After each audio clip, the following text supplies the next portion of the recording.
Hey guys, Pete here. I got a quick story for you, true story. Okay, so I'm sitting deep in the woods in the middle of the night. Everything's dark, you can't see anything. I've got woods in front of me, I've got woods behind me, but I'm sitting in a ditch with my feet are in the ditch, and I'm sitting on the bank. It was dry, away from this gravel road that goes through the middle of these woods. And I was there for a very specific purpose, and I'm all by myself. And as I'm sitting there, the woods behind me, I hear a noise ruffling through the leaves. I said, well, it must be some kind of an animal or something like that. But it kept getting closer, and it kept sounding bigger. And it was not bipedal. It was, you can tell when somebody's walking. It was moving through like an animal. And it's coming, and it's getting louder, and it's coming, it's getting louder. And the reason I'm sitting in a ditch by the side of a gravel road is I was in the Army. And the reason I'm there is I'm guarding this road. So any vehicles that come into that area, I had to challenge and get the password and all that other stuff. So I'm sitting there with an M16, I've got all my military garb on, and here comes something behind me. Now, I'm very comfortable in the woods. I grew up in the woods in North Carolina and in Texas and all over, but I'm in another country. So I'm not familiar with what kind of predators could be out there, right?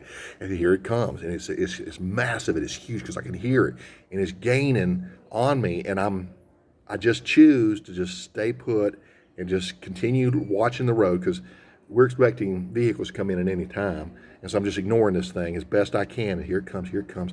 And ultimately it's right up on my back, and then bam, it ran and slammed into my back and bounced off. And I just froze, and I hear it get up and scuttle around and just take off. I never knew what that was, but it was probably about the size of, I don't know, a small boar, something like that, maybe a raccoon or something.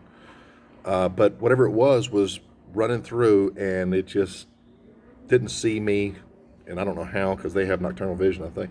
Anyway, bounced off me and left, and it startled me, but I continued through my shift, or my turn, and did whatever we did. I can't remember now, but I didn't think about it much at the time, but it was such a great lesson in life. They tell you that when you fear something, you should face it. Go face your fears. But if you do that, a lot of times it's a distraction from what you're focused on. And at that time, I was focused. I was guarding this road that could come in at any minute, and I've got a fear that's growing because it sounded enormous. It sounded bigger than it was, but it's starting to perpetuate, it's starting to grow. But by staying focused on the task at hand and not facing every problem that comes along, some of them will just bounce off of you and they'll go away.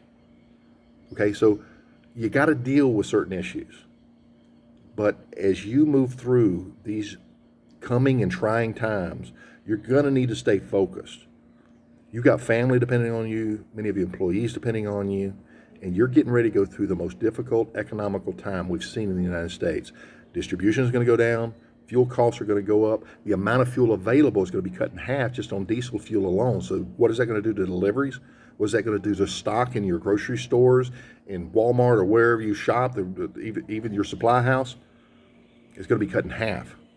So this is going to take some strategy and some focus, and you cannot allow yourself to turn and get freaked out every time something comes in your direction.